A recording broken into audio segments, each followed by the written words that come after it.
Welcome to the Alloy Personal Training Business Podcast, where we'll share our insights on how to make more money, how to help more people, and how to be a better leader for your business and your community. We've been in this game since 1992, and we'll share our successes and failures along the way. I hope you enjoy and subscribe. I am speaking with yet another brand. I think this is becoming a bit of a trend here. Ryan and I are getting to speak to some brands we have never had the pleasure of meeting in person before, and hopefully we will soon. So this brand is somebody that will be coming onto the scene very, very soon through some of my close friends, and I won't reveal their secret until it is allowed to be revealed. But really excited to have on this next gentleman, a really awesome story from the fitness space. So looking forward to that. Today, I have somebody who has been in the industry for a long time, knows quite a bit about exercise science. And so he is very much a thought leader in the fitness space, but is relatively new to the franchise model. And so I'm really looking forward to introducing him to all of you and all of our awesome listeners. I have on the CEO and founder of Alloy Personal Training. I have Rick Mayo on with us. Rick, thanks for joining us. Oh, thanks for having me. Well, I'm looking forward to having you on and having the world hear a little bit about what you do. You've been in the space for a long time. I had the pleasure of looking you guys up. You've been around for well over, I believe, what is it? It's like 25, 26 years, correct? Yeah, I think 28 years, or put it this way, since the fall of 1992. Okay, so your business is older than me. Fair enough. I like to hear that. That's good. So I appreciate that. No, well, of course, that puts it in context. You know what you're talking about. So tell me a bit about that founding story and how this all came to be. Sure. So, well, I mean, the cat's out of the bag. You know, we've been around for a long time.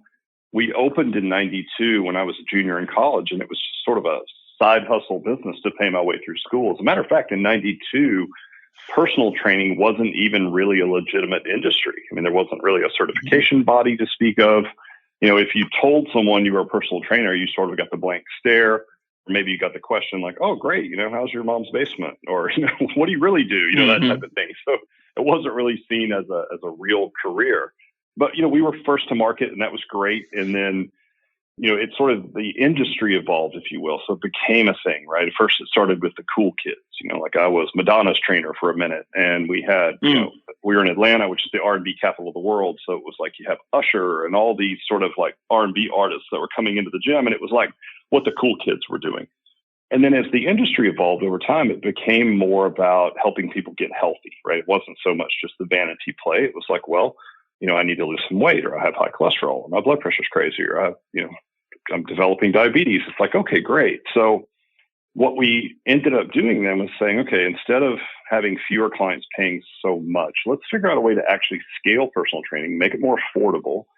And we landed on a really interesting way to service personal training that kept the brand promise of personal training, but made it a bit more affordable, right? And so we expanded our square footage a couple of times, and we're growing and growing. And I started speaking at conferences, doing a lot of consulting for other coaches or studio owners. And then about 12 years ago, we were approached by a big box operator. When I say big box in the fitness space, to anyone listening, that would mean like a regular membership gym, right? So imagine a gym with a pool and an aerobics room and a weight room, and you're paying $35 a month to work out, right? That's the typical gym model. And they asked, hey, is there any way that you could replace my personal training department? So can you build something that I can use to sort of put an alloy, if you will, or something similar into my space to realize more coaching revenue and help more members? You know, you might be talking to a guy who has 7,000 members, right, in a 40,000 square foot gym, and he's looking for a better personal training play. And so that was the first time we had really considered doing what we call licensing. And I know that's a confusing term for franchising, because sometimes that's an interchangeable term. But the way that we ran licensing was, you know, there was an upfront fee, which is similar to franchising, but quite a bit less expensive. And then there was a monthly ongoing fee, and we would share intellectual property. And it was everything from sales systems to KPIs and, you know, performance on, you know, labor models that would work, what you should pay, what you shouldn't pay. So again, sales systems, literally writing the workouts from the club. So imagine soup to nuts, a turnkey operation to put in another business, white label, right, as theirs, to help them realize more revenue. So between 2012 to 2019, we scaled that to 2,300 gyms worldwide. And so we often call that, you know, franchise light, if you will. And so to us, we were certainly coming into franchising with a different story, right? And some of those brands, Zach, were big franchise brands, some of the biggest franchises in the world, not just fitness, but overall. And we were now powering their coaching concepts and redesigning their floor plans. And I'm sitting on the board with these big companies. So we got a really great peek under the covers at franchise operations. We learned to build and scale something within a franchise structure that went out to several thousand more clubs just within those brands. Again, all white labeled. So it was powered by Alloy, but that wasn't, customer facing at all. But we saw what that gave us the opportunity to do was to really discover what is the special sauce? Where are there real gaps in the market? What is really scalable and what's not? And so it was really just gave us sort of a 12-year test run. And then eventually deciding, listen, instead of being the special sauce in everyone else's franchise, let's do our own. And so that's the direction we moved in at the end of 2019. So we're certainly through the eyes of franchising an emerging franchise. But on the other hand, we've been at this thing forever, and we've scaled exactly what we do in a franchise structure, again, to thousands and thousands of clubs. So we have a unique background to approach franchising.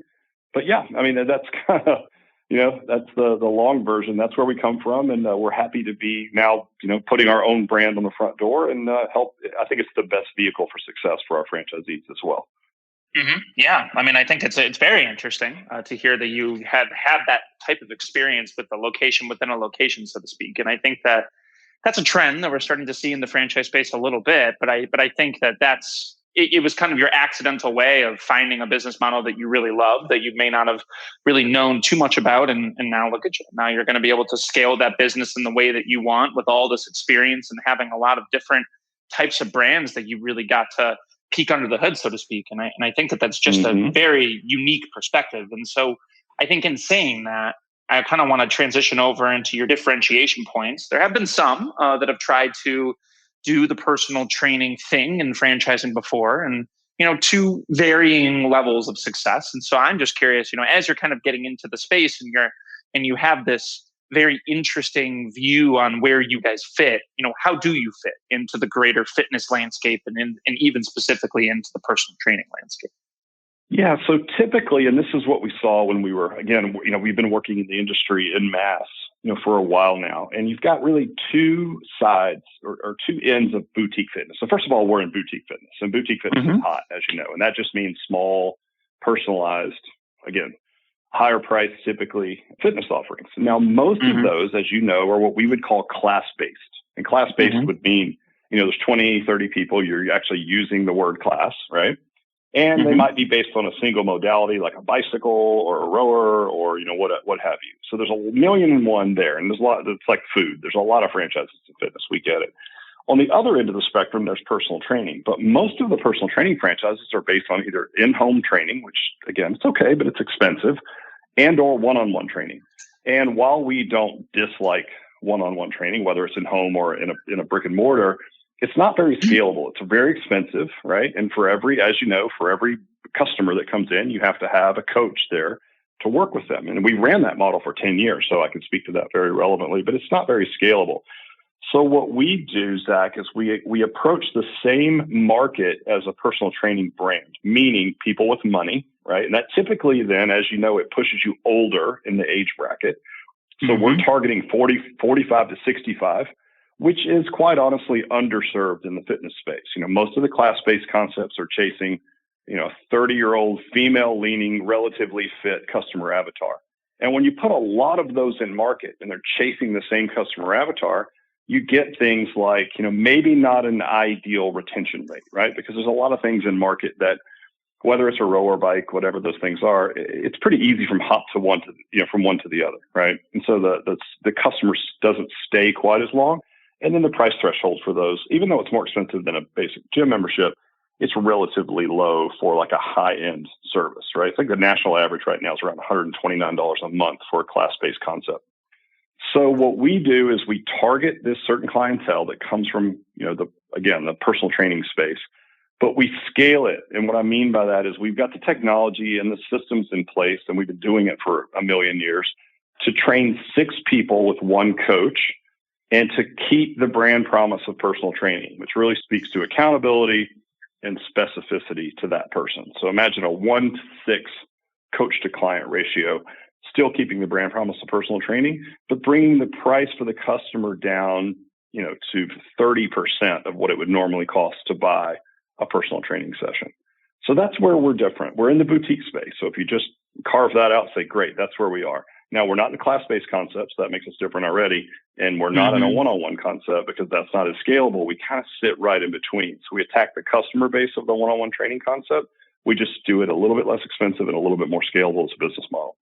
Yeah, so it's really the best of both worlds is what it sounds like, is that you're not quite a class, but you're not quite that really expensive, high overhead type of one-on-one training at the same time at all times, I suppose. So you're really trying to find that medium between both types of models. And I think that really is something that nobody is doing from what I gather. And so I think that I'm interested really to see how that evolves, because I'm not sure that there really is a concept that is focusing on, small groups to that exact same concept, but isn't exactly, doing one-to-one, but isn't exactly having a huge class, right? So I think that it'll be interesting to see where that goes. So I'm intrigued to hear that. And, aside from that, I'm sure that there are other components to this.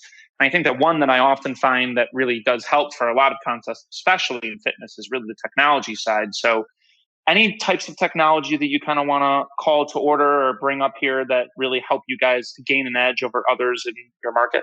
Yeah, absolutely. So I think the biggest one, listen, we've got a great CRM. We've got a great automated reward system. We have amazing automated lead follow-up, right, for lead gen. So imagine text messaging and emails to follow up with leads to get them into our facility. All that stuff is built in a sandbox and simply turned on for a franchisee. That comes from 30 years in the trenches. That being said, the most impactful technological tool that we have is our app. And so we have a proprietary app, and it really has two functions. One, there is the customer-facing piece that does all the things that a fitness app should, which is you can create and drive workouts. You can, create habit change. It integrates MyFitnessPal, so it works with nutritional change. It's basically a great tool for either online training or just helping clients outside the gym. And it's great for them to track their progress as well, their fitness progress. So that's the typical fare that you'll get from any fitness app. So we've got that. But we also have an in-club function. And this is what makes 6-to-1, look, feel, smell like personal training, where imagine that a coach comes in and they're on a shift, and they open the Alloy app and it populates their schedule based on what's in the CRM, right? So here's your schedule. And there are 6 tiles on the iPad screen, as an example, or a tablet screen. And it might say, here's Zach, here's his level of fitness, here's his do's, here's his don'ts. And then we've got a templated program that we're running, and we're just applying it to people at their level, right? Working around their injuries. And it makes it personal training. Now we template things because we have our best practices around programming, and that allows us to keep a systematic approach, keep everybody on the same page, franchise wide.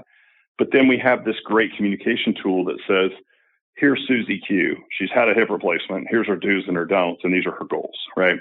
And so that one piece of tech for communicating from coach to coach and from club to coach really makes 6-to-1 work like one-on-one training. So I'd say that's the most impactful tech tool that we have.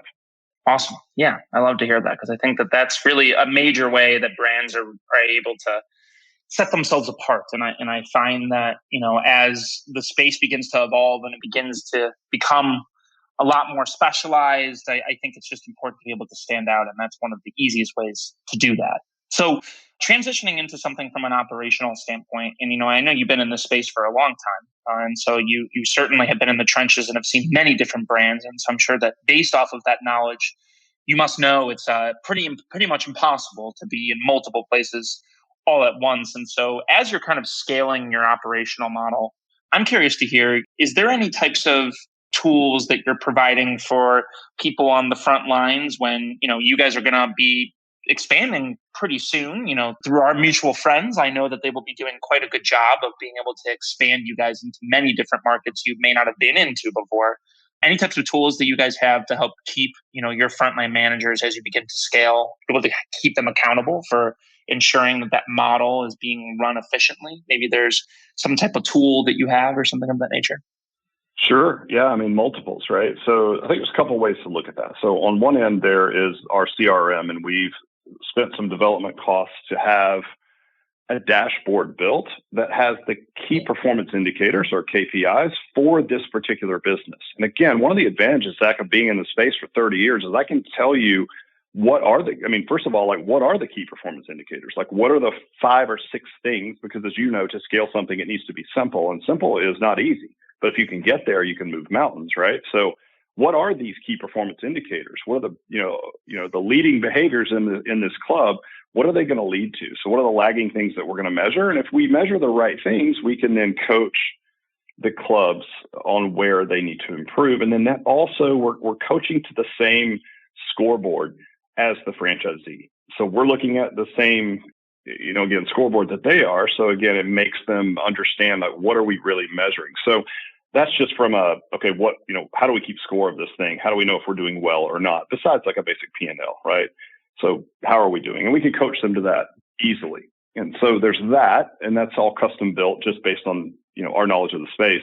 And then secondly, again, it's controlling the product itself. So like I mentioned, the app, and then how we design the programs day over day. And all of those are made, all this technology sort of organically works together, right? So leads to book to show, just those kind of things that are measured on the KPI side. Then on the delivery of the product, right? We've got playbooks and scoring systems around how to run an effective session. What are the job duties?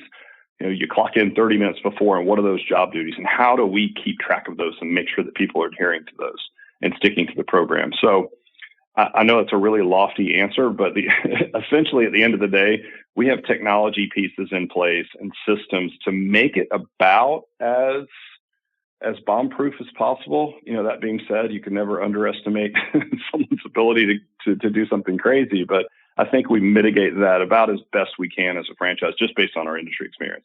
Yeah, totally understand that. I think you're right. I mean, you can only do so much, but I think it's always good to be able to have things in place. And luckily for you guys, you are really at the beginnings of your franchise journey at the very least. Maybe not your businesses, but your franchise journey. So you're going to be able to take all that knowledge that you have and be able to leverage that into a business model that, I personally have quite an affinity for.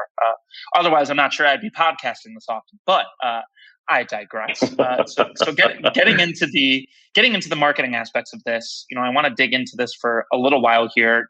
Being in the fitness space as you are, getting people to get engaged with your brand at the very beginning is vital, right? And we all know this. And one of the ways that we find that has been most successful, because fitness is such a visual business after all, is through social media. And so talk to me a bit about how you guys are leveraging social media. Is there anything that you guys are doing at a corporate level right now that's really working? And is there any plans that you have for your franchisees as well to be able to leverage social media for getting new customers, or maybe it's to manage the reputation? Anything of that nature to speak of? Yeah, 100%. So there's 2 facets, as you know. So there's paid advertising, right? And that's a different playbook than organic posting. But as you know, they both work together, right? So one doesn't work without the other typically. So here's the way we handle that. We produce the content. Let's start with the organic side.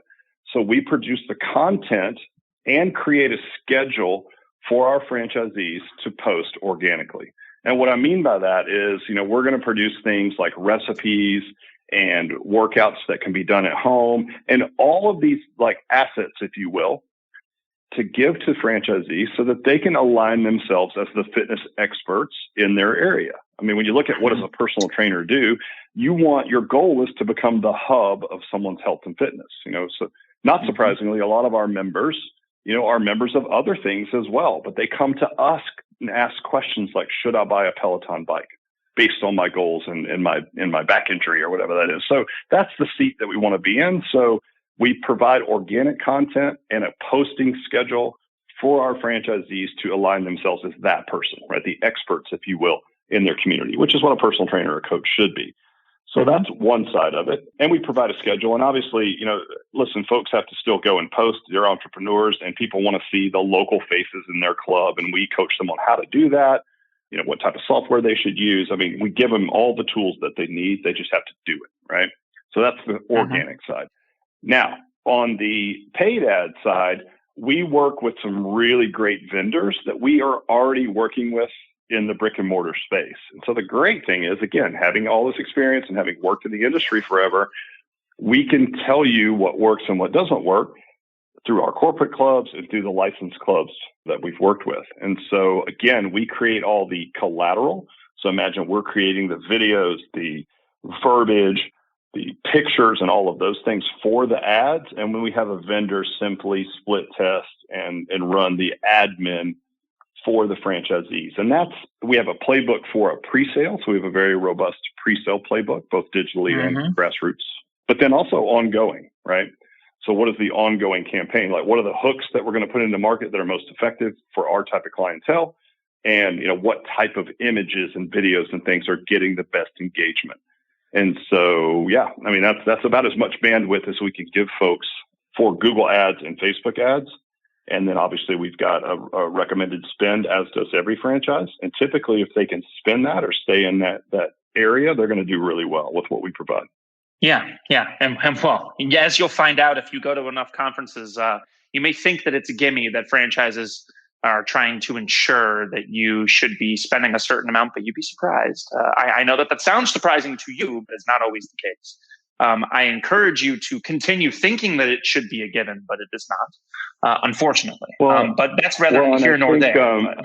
Yeah, and I think, and certainly we worked with some great brands, but I think one of the advantage of working and like you mentioned earlier, taking that peek under the covers at some other brands is you got to kind of find where some sticky points were, right? Maybe some things that franchisees wished they had, and they would articulate those clearly maybe to us if we were working with them. And so that gave us the advantage of like, okay, here's something franchisees really want. And to be honest, it's things that you need to run a successful club. And that's just for being on the club ops side for 30 years. It's like, okay, well, you need these things. So why don't we just build it, right? I mean, they're going to need it either way. So why would we leave it up to them?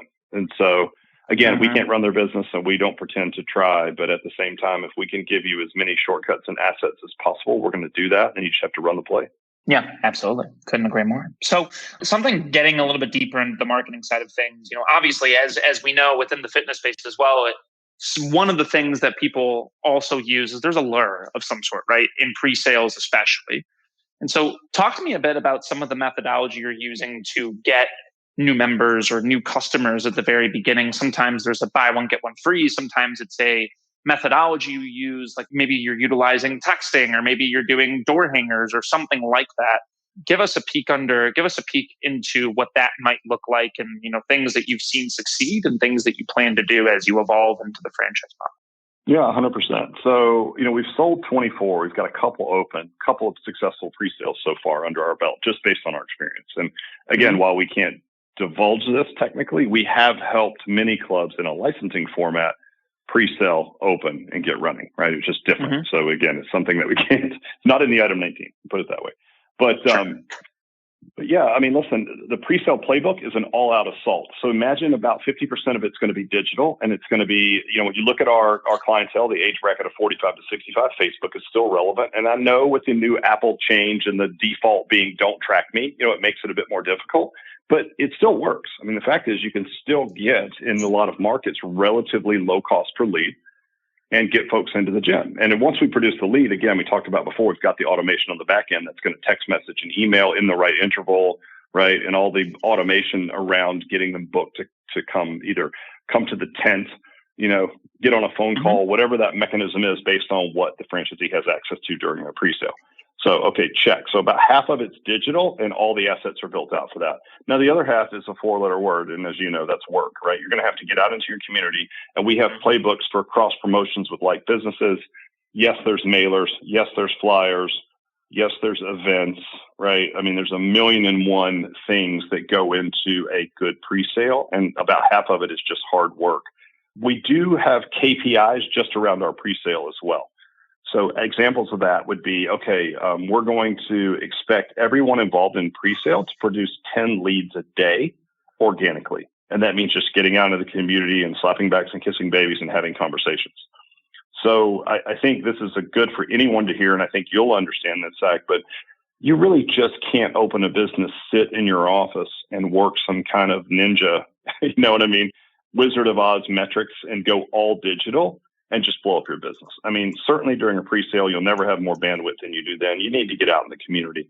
And I would say that, we've been fortunate to have really good digital presence so far, but it's also because our franchisees are willing to get out in the community that's really given them good traction, during these pre-sales. So it's any and all things. It's basically all hands on deck with pretty lofty expectations around behaviors and KPIs during a pre-sale. And if you put all that together, it's worth it, right? You're going to open and you're going to get return on investment much quicker. You're going to open making money. I mean, it's kind of a no-brainer, but there's so many advantages. Why would you not? Oh, 100%. I mean, I think that is certainly fair. I think that, a good fusion of all of those things is really what makes a brand tick and really what makes a brand evolve into, something successful. And it's clear that, through the experience that you've had in licensing and also seeing other brands and that combination of what you've learned already in the franchise space, it seems like you have a pretty solid mix. And I'm hearing all of the right things. And I think that as you guys are getting into the franchise industry in a larger way, and I know that you mentioned item 19, which I think is a good thing and encouraging to hear that you have that at such an early stage. Talk to me a bit about why you feel that your brand is one that is, really primed for growth. Because I think that, one thing I will say is that, there's a lot of people out there that are going to be looking to make a transition into franchising. They're saying this is going to be the next great wave of franchise opportunity here. And so talk to me a bit about why your brand should be one people should check out. Well, a couple things. So I think if you look at the market overall, there's a gap in the market, right? There's a clear gap for this 45 to 65 population. There just is. It's just underserved in fitness. And when you look at that population, Zach, it's like, all right, that's, 70% of the nation's disposable income lives in that age bracket, right? And that's only going to get more of, it's going to be more of a discrepancy, in the near future. So first of all, there's a gap in the market there. Secondly, we have a relatively low investment. So we've got a relatively small footprint. It's personal training. I'm not sure if you've ever heard of something called Dunbar's number, but there was a British scientist that came up with this number. And sometimes it's also called the rule of 150. And so, we only need around 130 customers to have a very good business model because we're at a higher price threshold. So we're doing personal training. So we're in a small footprint, relatively low number of customers. That means that we can hop into any saturated market. And again, offering something that's not in that market, we can scoop up easily enough customers in a market like that to make really good money. And so relatively low investment, hitting an area of the market that's underserved. And then lastly, as we talked about, 30 years of experience in the business should give us enough of an advantage in understanding not only our own brand and our own customer base, but understanding all the other brands and what their customer base looks like so that we can actually build something that is different, that is defensible, and that can win in any of these markets. So, we're not bashful about going into markets with a lot of fitness in market because we're just enough different that it's very easy for us. It's sort of like car dealerships, right? There's always a row of luxury car dealerships because people that are looking for cars are looking for cars. So we can do really well in those environments. So yeah, I feel like at least the way things look right now, we have a pretty good runway ahead of us for those three reasons. Market situation, again, our experience in the industry, and then again, the fact that it's a relatively low investment. And if things are done right, it can be a lucrative investment as well. Absolutely. All three great reasons. And, if somebody do find those reasons compelling, I certainly do, but if others do as well, where can they go to learn a little bit more about your brand? Yeah, just alloyfranchise.com. Perfect. Okay. Well, that's always helpful. So folks, you heard the man. If you are interested in going to check out a little bit more about Alloy, you can go to alloyfranchise.com. So in closing here, I do just want to bring up one major question, which I think is something I always like to ask at the very end. What other major plans do you have for the rest of the year and going into 2022 that we have not talked about yet? Yeah, obviously, we have a new partnership pending that you've talked about. We did sell 12 territories just last month, which is fantastic. So I think our big objective now is to make sure that we continue having successful pre-sales. And as you know, Zach, all this is for nothing unless your unit economics are good. So our main goal is to grow quickly while there's a great opportunity. Like you said, there's sort of this really compelling opportunity coming up for franchising overall. And we want to be in the mix there, but we also want to do that with integrity. I think somebody explained it as like, listen, you can get the plane off the ground, but the plane has to fly for a minute. And I think for me, coming from the club ops side mostly and trying every technique and every imaginable, ability possible to make all types of brands and clubs successful, that's where our obsession is. So our new franchise development company that we're going to work with will probably help us go quickly. If they can do better than 12 territories a month, I'd be excited. But we can't do that unless we do it with integrity. So our plan is to grow, take advantage of franchising while it's hot. I think we've got a great market position. But that being said, we want to make sure we do that with integrity, and I think we can do it. Absolutely. I certainly agree as well. Well, I'm looking forward to seeing where the brand goes, and you guys certainly have an interesting perspective on the space. And, I'm really happy when I get to meet a new brand. And so I'm hopefully looking forward to seeing you around in the future. And thanks again for coming on the show. Yeah, thanks, Zach. I look forward to seeing you as well. Thank you so much for listening. If you found this content valuable, check us out at alloyfranchise.com for more information on the Alloy systems. Also, leave us a 5-star review so we can spread the good word and help more people.